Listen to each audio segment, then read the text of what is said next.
야, 수진아, 너 아직도 이러고 사니? 하하, 좀 열심히 살지 그랬어. 구질구질하게 이게 뭐니? 이 말을 들은 순간 수진 씨의 온몸에 전기가 흐르는 것 같았습니다. 26년 전 그 차갑고 서늘한 겨울 교실이 순식간에 되살아났거든요. 낡은 교복에 때 묻은 운동화, 도시락 대신 빵 한 개로 점심을 때우던 그 시절 말이죠. 그때 교실 뒤편 구석진 자리에 혼자 앉아 있던 자신의 모습이 선명하게 기억났습니다. 친구들이 모여서 도시락을 나눠 먹는 모습을 바라보며 혼자서 편의점 빵을 뜯던 그 쓸쓸함이요. 지금 수진 씨는 44살입니다. 매일 새벽 6시 반 강남 한복판 70평대 아파트 마스터룸에 고급 이탈리아산 알람 시계가 은은하게 울리면 수진 씨는 자연스럽게 눈을 뜹니다. 침실 전면을 가득 채운 대형 창문 너머로 한강이 한눈에 내려다 보이는 이 집에서 깨어나는 아침은 언제나 특별했어요. 가장 먼저 하는 일은 발코니 문을 열어 신선한 공기를 마시는 것입니다. 30층 높이에서 바라보는 강남의 새벽 풍경은 마치 한 폭의 그림 같았어요. 한강을 따라 늘어선 고층 빌딩들, 새벽 조깅을 하는 사람들, 그리고 점점 밝아오는 하늘까지. 이 모든 풍경을 바라보며 수진 씨는 깊게 숨을 들이마십니다. 오늘도 감사한 하루가 시작되는구나. 간단한 요가와 스트레칭을 마친 후 이탈리아산 대리석으로 마감된 욕실에서 샤워를 합니다. 고급 프랑스 브랜드 어메니티의 향긋한 향이 욕실 가득 퍼지면 마음까지 차분해지는 것 같았어요. 정갈하게 옷을 차려입은 뒤 거실로 나가면 오픈 키친의 독일산 최고급 커피 머신이 수진 씨를 기다리고 있습니다. 원두는 늘 직접 고르는 스페셜티 커피를 사용해요. 원두를 갈 때 나는 그 향긋한 소리와 냄새가 집 안가득 퍼지면 침실에서 남편 정훈 씨도 자연스럽게 잠에서 깹니다. 이것이 이 집만의 특별한 아침 의식이었죠. 여보, 오늘도 일찍 일어났네. 정훈 씨가 부스스한 머리로 거실에 나오면 수진 씨는 이미 아침 식사 준비를 마친 상태입니다. 넓은 다이닝 테이블 위에는 정성스럽게 차려진 한식 브런치가 놓여 있어요. 당신 것도 준비해뒀어. 오늘 오전에 중요한 의료진 회의 있다고 했지? 수진 씨의 목소리에는 늘 따뜻함이 묻어났습니다. 남편의 스케줄을 세세하게 챙기는 것도 그녀의 습관이었어요. 거실 한쪽 벽면 전체를 차지하는 붙박이 책장에는 의료계 전문 서적들과 경영학 도서들이 가지런히 정리되어 있습니다. 그리고 다른 한쪽에는 두 사람이 함께 찍은 사진들이 우아한 프레임에 담겨 걸려 있었죠. 유럽 여행지에서의 모습, 소박했던 결혼식 사진, 그리고 평범한 일상의 순간들까지. 하지만 수진 씨에게는 남들이 절대 알지 못하는 특별한 면이 있었습니다. 매일 아침 커피를 마시며 읽는 것은 일반적인 신문이 아니라 두툼한 전문 자료집들과 복잡한 경영 보고서들이었거든요. 서재에 마련된 대형 모니터 3개짜리 업무용 책상에서는 각종 데이터와 수익 분석표들이 실시간으로 업데이트되고 있었습니다. 수진 씨는 이 모든 데이터를 능숙하게 분석하며 하루에도 수십 개의 중요한 경영 결정들을 내리고 있었어요. 하지만 이 모든 화려함과 성공 뒤에는 아무도 모르는 아픈 상처가 숨어 있었습니다. 26년 전 고등학교 시절 가난한 집안 환경과 수수한 외모 때문에 받았던 따가운 시선들과 모멸감들이 여전히 가슴 한구석에 자리 잡고 있었거든요. 그래서 수진 씨는 늘 겸손했습니다. 자신이 이룬 성공을 자랑하기보다는 조용히 자신의 일에 매진하며 살아가고 있었어요. 그날도 평소와 다름없는 가을 오후였습니다. 병원에서의 긴 이사회 회의를 마치고 집에 돌아온 수진 씨가 현관문을 열고 들어서는데 바닥에 떨어진 우편물 중 유독 고급스러운 봉투 하나가 눈에 띄었습니다. 크림색 고급 용지에 엠보싱으로 처리된 금색 글씨, 만져보기만 해도 알 수 있는 두툼한 종이의 질감까지. 심상치 않았죠. 수진 씨의 손이 봉투를 집어드는 순간 왠지 모를 불길한 예감이 들었습니다. 마치 오래 잠들어 있던 기억의 상자가 열리려고 하는 것 같은 느낌이었어요. 봉투를 뜯는 손가락이 미세하게 떨렸습니다. 청담 여자고등학교 졸업 26주년 기념 동창회에 귀하를 정중히 초대합니다. 그 글귀를 읽는 순간 수진 씨의 머릿속에 지우고 싶었던 기억들이 파도처럼 밀려왔습니다. 청담 여자고등학교, 그 이름만 들어도 가슴이 아려왔어요. 야, 수진아, 오늘도 도시락 없지? 엄마가 새벽부터 청소일 나가서 싸줄 시간도 없나 봐? 미영이가 친구들과 함께 웃으며 던진 말이었습니다. 공부는 뭘 그렇게 열심히 해? 가난한 애들이 공부로 한번 올라가 보려는 거야? 설마 서울대라도 갈 생각이야? 지은이가 동정과 조롱이 섞인 듯한 표정으로 말했어요. 가장 상처가 되었던 건 성적표를 받는 날이었습니다. 수진 씨는 언제나 전교 1등이었지만 그것조차 그들에게는 조롱거리였어요. 어머, 또 1등이네. 가난한 애들은 공부밖에 할 게 없으니까 그런가? 우리는 학원도 다니고 과외도 받는데 시간이 없어서. 미영이가 빈정거렸습니다. 공부 잘해서 뭐해? 어차피 집안이 그런데 좋은데 시집도 못 갈 텐데. 선희가 덧붙였어요. 점심시간에는 편의점 빵으로 끼니를 때우는 수진 씨에게 이런 말들을 했죠. 수진아, 우리 반찬 좀 먹을래? 아, 근데 젓가락은 없어. 너 손으로 먹어도 되지? 어차피 집에서도 그렇게 먹잖아. 가장 치욕적이었던 건 부모 참관 수업 날이었습니다. 수진 씨가 전교 1등으로 표창을 받는 날이었는데 어머니는 청소 일을 마치고 급하게 와서 작업복 차림이었어요. 어머, 수진이 엄마 이런데도 작업복 입고 와? 창피하겠다. 공부 잘해봤자 엄마가 저 모양이면 소용없어. 표창을 받으며 무대에 선 수진 씨는 객석에서 수군거리는 소리를 들었습니다. 장학금으로 대학 가면 뭐해? 졸업하고 나서도 돈 없으면 소용없어? 그날 수진 씨는 화장실에 숨어서 펑펑 울었습니다.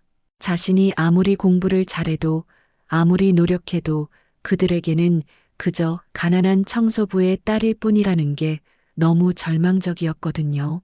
수진 씨는 거실 소파에 털썩 주저앉으며 초대장을 내려다봤습니다. 20년이 넘는 세월이 흘렀지만 그때의 상처는 여전히 생생했어요. 가슴 깊숙한 곳에서 뭔가 뜨겁고 아픈 것이 치밀어 올랐습니다. 여보, 무슨 일이야? 얼굴이 하얗네. 마침 집에 들어온 정훈 씨가 걱정스러운 표정으로 다가왔습니다. 고등학교 동창회 초대장이 왔어. 수진 씨가 초대장을 보여주며 작은 한숨을 내쉬었습니다. 그 한숨 속에는 그동안 묻어두었던 복잡한 감정들이 모두 담겨 있었어요. 오, 몇 년 만이야? 반갑겠네.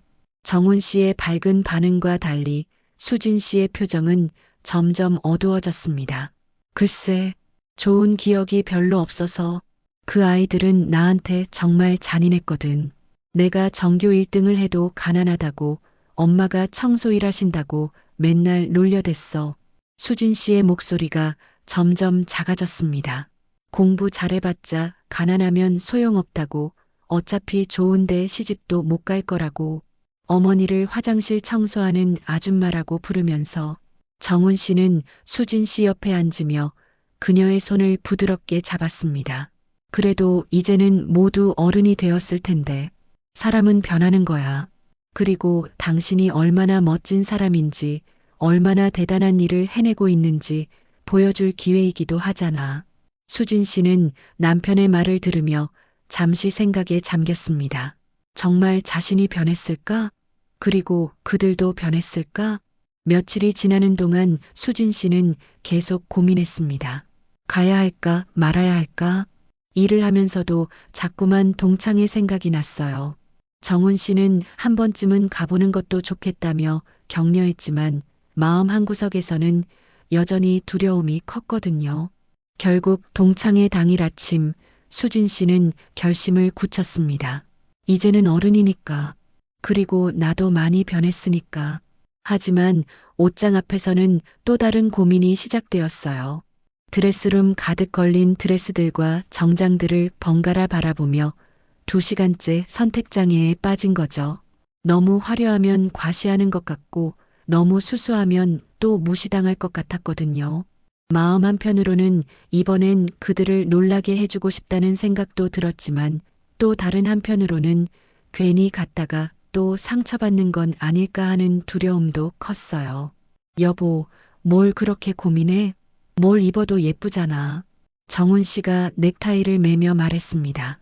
너무 화려하면 과시하는 것 같고 너무 수수하면 또 그때처럼.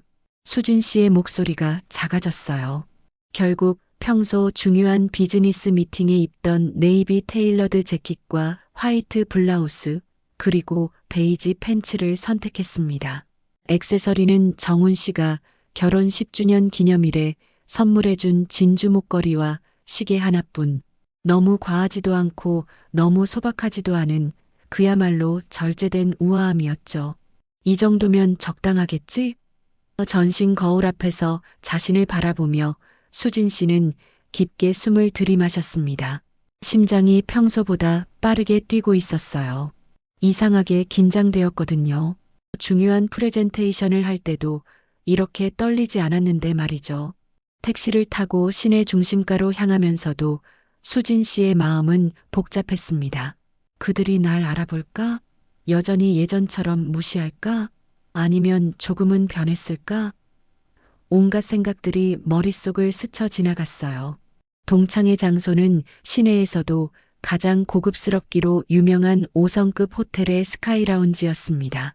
엘리베이터에서 내려 연회장으로 향하는 복도를 걸으면서도 수진 씨의 발걸음은 무거웠어요. 연회장 문 앞에서 잠시 멈춰서서 마음을 다잡았습니다. 이제는 당당해져도 되잖아. 크리스털 샹들리에가 화려하게 빛나는 연회장에 들어서는 순간 수진 씨는 순간적으로 주눅이 들었습니다. 화려한 칵테일 드레스와 명품 가방, 번쩍이는 다이아몬드 보석들로 치장한 동창들이 여기저기서 담소를 나누고 있었거든요. 그들 사이에서 수진 씨의 절제된 차림새는 오히려 더 돋보였지만 정작 본인은 그걸 알아차리지 못했어요. 역시 오지 말 걸 그랬나? 수진 씨가 뒤돌아 나가려는 순간이었습니다. 어머, 수진이 맞지? 등 뒤에서 들려온 익숙한 목소리에 수진 씨가 천천히 고개를 돌렸습니다. 미영이, 선이, 지은이 3명이 일렬로 서서 자신을 바라보고 있었어요. 3사람 모두 명품 드레스에 화려한 액세서리로 치장하고 있었죠. 미영이는 20년 전보다 더 아름다워진 것 같았습니다. 최신 유행의 드레스에 목과 손목에는 반짝이는 다이아몬드 장신구들이 눈부셨어요. 선이는 고급 가방을 들고 단아한 미소를 지으며 수진 씨를 위아래로 훑어보고 있었고 지은이는 여전히 도도한 표정으로 화려한 신상 드레스를 뽐내고 있었습니다. 안녕, 정말 오랜만이야. 수진 씨가 최대한 밝게 웃으며 인사했습니다. 하지만 속으로는 이미 후회하고 있었어요. 와, 정말 오랜만이다. 미영이가 수진 씨를 위아래로 천천히 마치 상품을 평가하듯이 훑어보더니 그 특유의 묘한 미소를 지었습니다. 그리고는 그 입에서 26년 전과 똑같은 말이 터져나왔습니다. 야, 수진아, 너 아직도 이러고 사니? 좀 열심히 살지 그랬어. 그 말 한마디에 수진 씨의 가슴이 철렁 내려앉았습니다. 26년이라는 긴 세월이 흘렀지만 그들의 본질은 여전했네요. 기대한 제가 바보 같았습니다. 아직도 그때 그 모습 그대로네. 수수하게 사는 것도 나름 좋은 것 같아. 요즘 이런 미니멀한 스타일이 유행이라고 하긴 하더라. 선이가 겉으로는 칭찬하는 듯하지만 속뜻은 전혀 다른 말을 했습니다. 맞아. 수진이는 원래 꾸미는 걸 별로 안 좋아했지. 예전 그대로구나. 지은이도 한마디 거들었어요. 수진 씨는 미소를 유지했지만 마음 한구석이 찌릿했습니다. 20년이 넘는 시간이 지났지만 여전히 그들은 변하지 않았네요. 하지만 이번에는 예전처럼 위축되지 않기로 마음먹었어요. 파티가 본격적으로 시작되자 네 사람은 연회장 한쪽의 VIP 테이블에 자리를 잡았습니다. 미영이가 자연스럽게 웨이터에게 손짓하며 고급 샴페인을 주문하는 모습이 매우 익숙해 보였어요. 역시 이런 고급 장소에 자주 다니는 사람이구나 싶었죠. 요즘 뭐 하면서 지내? 아, 맞다. 수진이는 아직도 일하고 있다고 들었어. 미영이가 샴페인 잔을 우아하게 들어올리며 물었습니다. 그 말투에는 묘한 동정심이 섞여 있었어요. 응, 일하고 있어. 수진 씨가 최대한 담담하게 대답했습니다. 하지만 가슴속에서는 뭔가 불편한 감정이 꿈틀거리고 있었어요. 아이고, 힘들겠다. 우리는 선희가 머리카락을 살짝 넘기며 말했습니다. 그 제스처 하나에도 우월감이 배어 있었어요. 남편들이 다 알아서 해줘서 골프도 치고 필라테스도 다니면서 여유롭게 지내고 있어. 요즘에는 와인 테이스팅 클래스도 다니고 있거든. 맞아. 나는 최근에 소믈리에 자격증도 땄어. 할 일이 없으니까 취미로 시작했는데 재미있더라고. 그리고 미술 작품 수집도 하고 있어. 지은이가 자랑스럽게 말했습니다. 수진 씨는 잔을 들어 물을 한 모금 마셨습니다. 입안이 바짝 마르는 것 같았어요. 그들의 대화를 들으면서 26년 전 그 불쾌한 기억들이 다시 생생해졌거든요. 일하는 것도 좋지, 수진아. 근데 남편 벌이가 시원찮나? 요즘 여자들이 일 안 하고 살기가 쉽지 않긴 해. 특히 서울에서는 더 그렇고. 미영이가 동정하는 듯한 표정으로 말했습니다. 하지만 그 눈빛에는 분명히 우월감이 깔려 있었어요. 우리는 정말 운이 좋은 것 같아. 남편들이 워낙 성공해서 편하게 살고 있거든. 돈 걱정 없이 사는 게 이렇게 좋은 줄 몰랐어. 선희가 의미심장하게 웃었습니다. 집은 어디 살아? 아직도 그 동네야? 집값이 많이 올랐을 텐데 이사는 안 했어? 지은이가 예리한 눈빛으로 물었습니다. 우리는 강남으로 이사 갔어. 한강뷰는 아니지만 그래도 괜찮은 곳이야. 요즘 강남 집값이 얼마나 비싼지 알지? 갑자기 미영이가 끼어들더니 은근히 자랑했습니다. 수진 씨의 가슴이 답답해졌습니다. 마치 고등학교 때로 돌아간 것 같았어요. 하지만 화를 내거나 대든다면 그들에게 약점을 보이는 것이나 마찬가지였어요. 대신 조용히 미소를 지으며 말했습니다. 각자 사는 방식이 다른 것 같아. 모든 사람이 같을 수는 없잖아. 하지만 속으로는 다른 생각을 하고 있었습니다. 정말 이런 것들이 중요한 걸까? 이런 식으로 사람을 판단하는 게 맞는 걸까? 시간이 흐를수록 세 사람의 공격은 더욱 노골적이 되었습니다. 마치 수진 씨를 의도적으로 위축시키려는 것 같았어요. 그래도 요즘 시대에 여자가 일하는 건 좋은 것 같아. 우리는 너무 한가해서 때론 지루하기도 하거든. 미영이가 가식적으로 말했습니다. 맞아.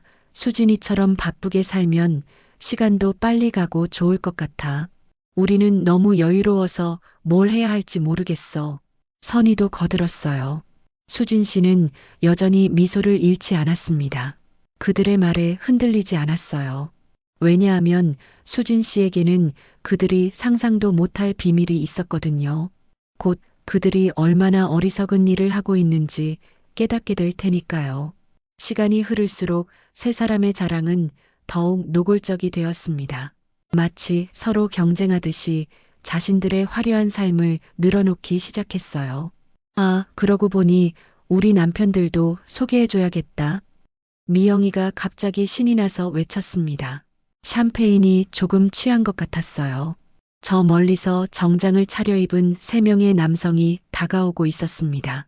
모두 중년에 성공한 남성다운 당당한 풍모를 지니고 있었어요. 명품 시계, 고급 정장, 그리고 자신감 넘치는 걸음걸이까지. 저기 오는 분이 우리 남편이야. 하는 일은 제약회사 임원. 그것도 꽤 큰 회사야. 직원이 500명이 넘거든. 미영이가 본인의 회사인 양 무척 자랑스러운 표정으로 말했습니다. 우리 남편은 중견기업 임원이고 의료기기 쪽 일을 해. 병원들이랑 거래하는 회사야. 요즘 의료기기 시장이 얼마나 좋은지 알지? 선희가 뒤이어 말했습니다. 우리 남편은 개인 병원 원장이야. 내과 전문의인데 환자들이 정말 많아. 하루 종일 바쁘지만 그만큼 돈은 잘 벌어. 마지막으로 지은이가 으스댔습니다. 다들 각자 분야에서 성공한 사람들이지. 그래서 우리가 일 안 하고도 이렇게 여유롭게 살 수 있는 거야. 정말 감사한 일이야. 세 사람이 입을 모아 말했습니다. 수진 씨는 그들의 말을 들으며 복잡한 감정에 휩싸였습니다. 한편으로는 정말 행복해 보이는구나라는 생각이 들기도 했지만 다른 한편으로는 저렇게 남편 자랑만 하는 게 진정한 행복일까? 라는 의문도 들었어요. 그때 수진 씨의 핸드폰이 은은하게 울렸습니다. 정훈 씨였어요. 여보, 어디야? 아, 동창회 중이구나. 미안, 갑자기 일이 생겨서 회의가 길어졌어. 나도 이제 마치고 갈게. 많이 기다렸지? 정훈 씨의 목소리가 핸드폰 너머로 들려왔습니다. 약간 피곤해 보이는 목소리였지만 여전히 따뜻했어요. 괜찮아. 천천히 와. 일이 더 중요하지. 수진 씨가 부드럽게 대답했습니다. 수진이 남편은 뭐 하는 분이야? 목소리는 차분하네. 미영이가 호기심 어린 표정으로 물었습니다. 곧 올 거야. 수진 씨가 담담하게 답했습니다. 어떤 일 하시는데? 선희가 계속 물었어요. 그냥 자기 일 운영하고 있어. 수진 씨는 여전히 조용한 목소리로 말했습니다. 세 사람은 수진 씨의 시큰둥한 반응에 더욱 우월감을 느꼈습니다. 역시 별거 아닌가 보다라는 표정들이었어요. 하지만 수진 씨는 알고 있었어요. 곧 이 모든 상황이 완전히 뒤바뀔 수도 있다는 것을요. 약 30분 후 연회장 입구 쪽이 갑자기 소란스러워졌습니다. 사람들이 수군거리며 한 방향을 바라보고 있었어요. 누군가 특별한 사람이 들어온 것 같았죠. 저 사람 누구야? 왜 사람들이 저렇게 쳐다보지? 선희가 목을 길게 빼며 말했습니다. 연회장 입구로 단정한 차콜 그레이 맞춤 정장을 입은 남성 하나가 들어오고 있었습니다. 키가 크고 어깨가 넓은 당당한 체격, 자연스럽게 풍기는 카리스마와 품격까지 바로 수진 씨의 남편 정훈 씨였어요. 그의 등장만으로도 연회장의 분위기가 달라졌습니다. 수진 씨가 조용히 손을 흔들며 부르자 정훈 씨가 빠른 걸음으로 다가왔습니다. 그런데 이상한 일이 벌어지기 시작했어요. 미안, 늦었지? 회의가 생각보다 오래 걸렸어. 정훈 씨가 수진 씨에게 다정하게 말하며 그녀의 어깨에 손을 올렸습니다. 괜찮아. 그리고 여기 내 친구들 소개할게. 수진 씨가 세 사람을 가리키며 말했습니다. 그런데 바로 그 순간 믿을 수 없는 일이 벌어졌습니다. 세 사람의 남편들이 정훈 씨를 보는 순간 얼굴이 새하얗게 변하더니 마치 귀신이라도 본 듯한 표정을 지었거든요. 그리고는 일제히 90도로 허리를 굽히며 깎듯이 인사를 했습니다. 병원장님. 미영이의 남편이 떨리는 목소리로 외쳤습니다. 손에 들고 있던 샴페인 잔이 덜덜 떨리고 있었어요. 안녕하십니다. 병원장님. 선희의 남편도 완전히 패닉 상태였습니다. 얼굴에서는 식은땀이 주르륵 흘러내렸어요. 아니, 여보, 왜 이래? 이분이 누구야? 당황한 미영이가 남편의 팔을 붙잡으며 물었습니다. 원원 종합병원 병원장님이야. 이 지역에서 가장 큰 종합병원이지. 미영이의 남편이 목소리를 가다듬으며 설명했습니다. 선희와 지은도 남편들의 반응에 당황했습니다. 평소 자신만만하던 남편들이 이렇게 쩔쩔매는 모습을 본 적이 없었거든요. 잠깐, 뭐라고? 종합병원 병원장? 선희가 눈을 크게 뜨며 물었습니다. 그런데 진짜 충격은 그 다음이었습니다. 남편들이 수진 씨를 보는 순간 더욱 경악한 표정을 지었거든요. 혹시 운영이사님? 선희의 남편이 목소리가 갈라진 채로 외쳤습니다. 맞아. 저희가 평소 사업 제휴 미팅 요청드렸던 미영이의 남편이 얼굴이 하얗게 질린 채로 말을 이어갔습니다. 저희 회사 파트너십 협의차 뵙고 싶어 했던 그분이잖아. 지은이의 남편도 완전히 당황했습니다. 네. 수진 씨는 바로 남편이 운영하는 병원을 경영하는 운영이사였던 거죠. 새 여자는 완전히 얼어붙었습니다. 미영이는 입을 벌린 채 말이 나오지 않았고 선희는 얼굴이 새하얗게 질려 샴페인 잔을 떨어뜨릴 뻔했어요. 지은이는 눈만 깜빡거리며 상황을 이해하려고 애쓰고 있었습니다. 자신들이 그토록 무시하고 조롱했던 수진 씨가 바로 자신들의 남편이 그렇게 만나고 싶어 했던 그 사람이었다니요. 연회장의 분위기가 순식간에 완전히 바뀌었습니다. 주변 테이블의 동창들까지 무슨 일인가 싶어 이쪽을 주목하고 있었어요. 웅성거리는 소리가 여기저기서 들려왔습니다. 저기 무슨 일이야? 누구 남편이 저렇게 깍듯이 인사하고 있어? 병원장이라고 했는데 세 사람의 남편들은 연신 수진 씨와 정훈 씨에게 깍듯이 인사했습니다. 평소에 당당했던 모습은 완전히 사라지고 마치 상사 앞에서 꼼짝 못하는 부하 직원 같았어요. 정말 죄송합니다. 이런 곳에서 뵙게 되다니 영광입니다. 평소 미팅 일정 조율이 어려우셨을 텐데 이렇게 뵙게 되어서 감사합니다. 저희 회사가 지금까지 성장할 수 있었던 것도 병원과의 좋은 관계 덕분입니다. 미영이, 선희, 지은은 완전히 얼어붙어 있었습니다. 방금 전까지 자신들이 수진 씨에게 했던 말들이 머릿속에서 맴돌았어요. 아직도 이래? 남편 벌이가 시원찮나? 좀 열심히 살지 그랬어. 병원장님, 혹시 실례가 안 된다면 잠시 저쪽에서 이야기 좀 나눌 수 있을까요? 업무 관련해서 여쭤볼 게 있어서요. 미영이의 남편이 조심스럽게 말했습니다. 저희도 함께 가겠습니다. 평소 궁금했던 것들이 많아서요. 다른 두 남편도 동참했습니다. 그러시죠. 잠깐만요. 정훈 씨가 수진 씨에게 말했습니다. 여보, 잠깐 업무 이야기 좀 하고 올게. 남편들이 자리를 비우자 테이블에는 네 여자만 남게 되었습니다. 순간 정적이 흘렀습니다. 세 사람은 서로의 얼굴만 바라보며 어떻게 해야 할지 몰라 했어요. 수진아, 미영이가 조심스럽게 입을 열었습니다. 우리가 오늘 한 말들, 제발 남편들한테는 말하지 마. 선희가 떨리는 목소리로 말했습니다. 정말 부탁이야. 우리가 너무 어리석었어. 내가 그런 대단한 사람인 줄 몰랐어. 지은이도 급하게 덧붙였습니다. 수진 씨는 그들을 차분히 바라보았습니다. 이런 순간을 위해 26년을 기다린 것 같았어요. 너희들 정말 변하지 않았구나. 수진 씨의 목소리는 조용했지만 단호했습니다. 지금도 자신들의 체면만 걱정하고 있네. 미안하다는 말 한마디 없이 세 사람의 얼굴이 더욱 창백해졌습니다. 학창 시절에도 그랬어. 나를 괴롭히고 나서도 선생님한테 들킬까봐 걱정하면서 나한테 입 다물라고 했지.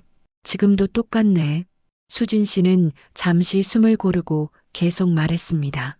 너희들이 나한테 한 말들 하나하나 다 기억해. 가난한 애들은 공부밖에 할 게 없다. 어차피 좋은데 시집도 못 갈 것. 엄마가 우리 집 화장실 청소한다. 그런 말들이 한 사람에게 얼마나 큰 상처가 되는지 알아?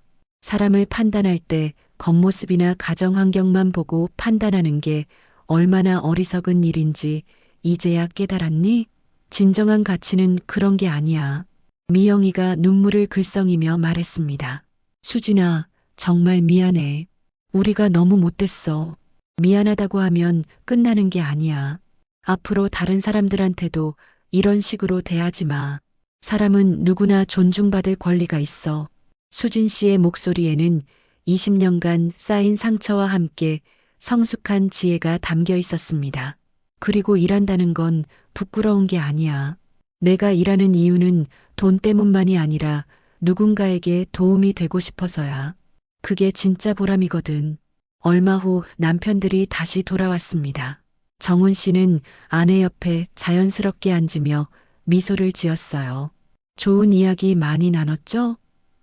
정훈 씨가 따뜻하게 물었습니다. 세 사람은 고개를 끄덕이며 조심스럽게 웃었어요. 하지만 그들의 표정에는 이전과는 완전히 다른 진지함과 겸손함이 스며 있었습니다. 정훈 씨는 아내가 동창회에 오기 싫어했던 이유를 알고 있었습니다. 학창 시절 받았던 상처들, 가난하다고 무시당했던 기억들을 말이죠. 그래서 오늘 이 자리가 수진 씨에게 얼마나 용기가 필요했던 일인지도 잘 알고 있었어요. 지금 이 순간 새 친구들의 표정을 보니 무슨 일이 있었는지 짐작이 갔습니다. 정훈 씨도 의미 있는 말을 했습니다. 진정한 성공은 다른 사람을 무시하지 않을 때 비로소 완성되는 것 같습니다. 물질적인 풍요보다 더 중요한 것은 마음의 풍요로움이죠. 그리고 진정한 부는 남을 깎아내리는 게 아니라 서로를 높여주는 것에서 나온다고 생각해요. 주변의 동창들도 이 대화를 들으며 깊이 생각하게 되었습니다. 과연 무엇이 진정한 성공인지, 무엇이 진정한 행복인지 말이죠. 수진 씨는 차분하게 말했습니다. 우리 모두 각자 자리에서 열심히 살고 있잖아요. 일하는 것도, 집에서 가정을 돌보는 것도 다 똑같이 소중한 일이에요.